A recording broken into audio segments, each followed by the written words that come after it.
rock bands don't really swing. Rock and roll has a swing, you've got your hi-hats. Malcolm Young. You've heard the riffs.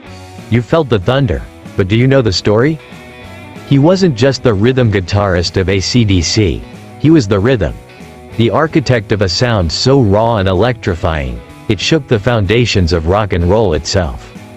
But behind the powerful chords and relentless energy was a story that began far from the spotlight, in the cold streets of Glasgow. Before we dive into Malcolm Young's life, please subscribe for more rock legends' life story we upload. Thank you. Let's rewind. The cold beginning. Malcolm Mitchell Young was born on January 6, 1953, in Glasgow, Scotland, into a large, hard-working family. His father, William, wore many hats.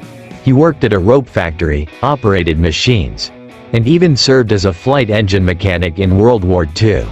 His mother, Margaret, stayed at home to raise their children. Life wasn't easy. In 1963, one of the harshest winters in Scottish history hit. Snow piled up to 8 feet high.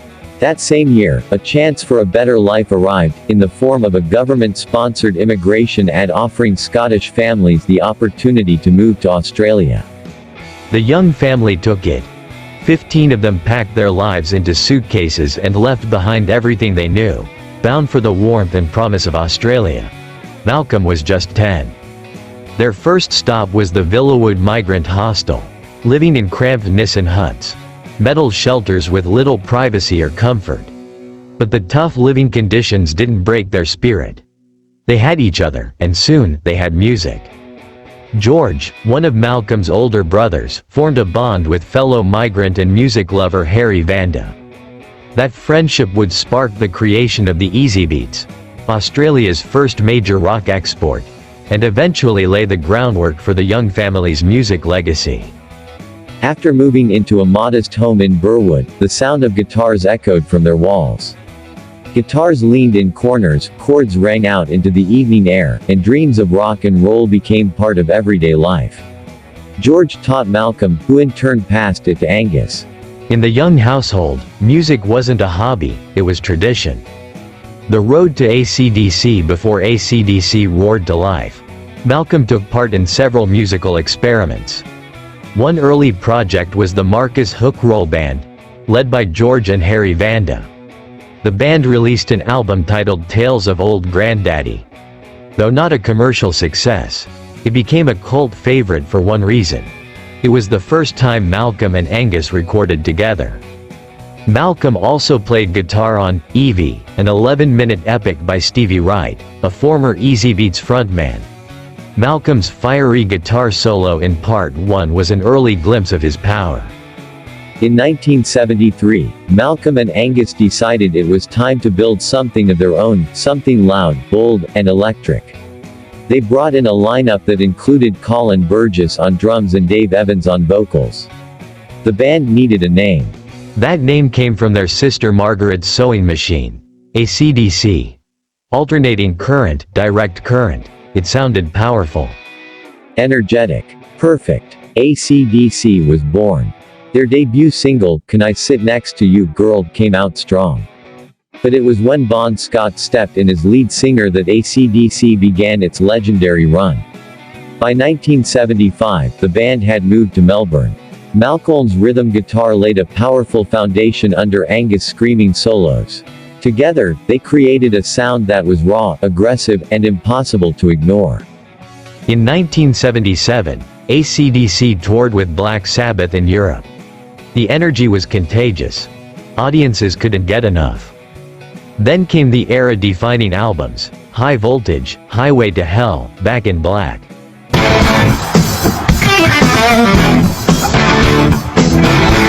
Or leap across the stage. But make no mistake, he was its backbone. His riffs were the engine. His rhythm, the pulse. He wrote, he arranged, and he kept the band grounded in its roots. The quiet force, to fans, Angus was the wild frontman, but within the band, Malcolm was the leader. He made sure AC/DC stayed true to its sound and vision. He kept it real. Even during tough times, like his temporary departure in 1988, Malcolm's influence never faded, and in 2003, his contributions were formally honored when AC/DC was inducted into the Rock and Roll Hall of Fame. As AC/DC continued to conquer the world stage with explosive performances and timeless rock anthems, something quiet and heartbreaking was unfolding behind the scenes. Malcolm Young, the unwavering foundation of the band, began facing a personal battle that no guitar riff could overcome. In 2008, those closest to Malcolm began noticing subtle but worrying changes. He was forgetting chords, misplacing things, and sometimes losing focus during practice. At first, it seemed like fatigue. After all, decades of relentless touring and recording had taken a toll. But the truth was much more serious. Malcolm was diagnosed with dementia, a cruel, degenerative disease that slowly chips away at memory, focus, and even personality. By 2010, while working on the band's 15th studio album Black Ice, Malcolm was already struggling with short-term memory. Bandmates recalled that he would need reminders for riffs he had written himself. Despite this, his determination was unmatched.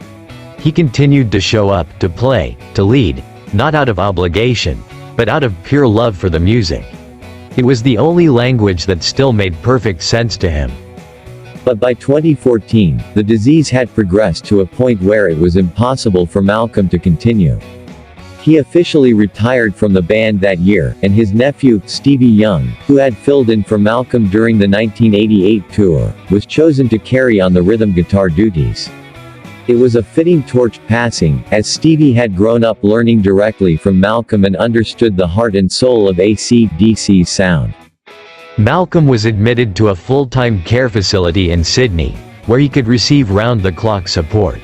Though fans hoped for some sort of miracle return, deep down, the rock world knew that an era had quietly ended. On November 18, 2017, Malcolm Young passed away peacefully, surrounded by family. The official cause of death was dementia-related complications, but fans and musicians around the globe mourned more than just the disease. They mourned the passing of a true architect of rock. Tributes poured in from every corner of the music world. Legends like Eddie Van Halen, Dave Grohl, and Slash paid homage to Malcolm, calling him one of the greatest rhythm guitarists in history. Fans held candlelight vigils, blasted Back in Black from their speakers, and shared stories of how AC/DC had shaped their lives. What made Malcolm different wasn't just his technical skill. It was his consistency, his humility, and his refusal to chase the spotlight. He let others have the stage while he held the band together, like an anchor in a wild sea of sound. Without him, the band wasn't the same, and everyone knew it. Even in death, Malcolm Young's presence remained. His guitar work is imprinted into the DNA of rock music. Every riff, every chord, every thunderous rhythm line he laid down became a building block for future generations of musicians. His passing was the end of a chapter, not the book.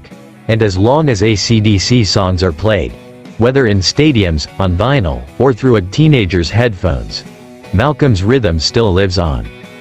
Malcolm's story isn't just about fame or chart-topping hits. It's about resilience, brotherhood, and the quiet strength behind one of the loudest bands in history. From a cold street in Glasgow to the Rock and Roll Hall of Fame, Malcolm Young left behind more than music. He left a blueprint for what it means to lead, not with ego, but with passion. He built AC/DC's heartbeat. And long after the lights fade and the amps shut off, that heartbeat will keep pounding. Thanks for rocking with us through the legacy of Malcolm Young. If you enjoyed this story and want more epic journeys from the world of rock, don't forget to like, subscribe, and hit that bell. This is Rock Fame Diaries, where legends live on. God bless.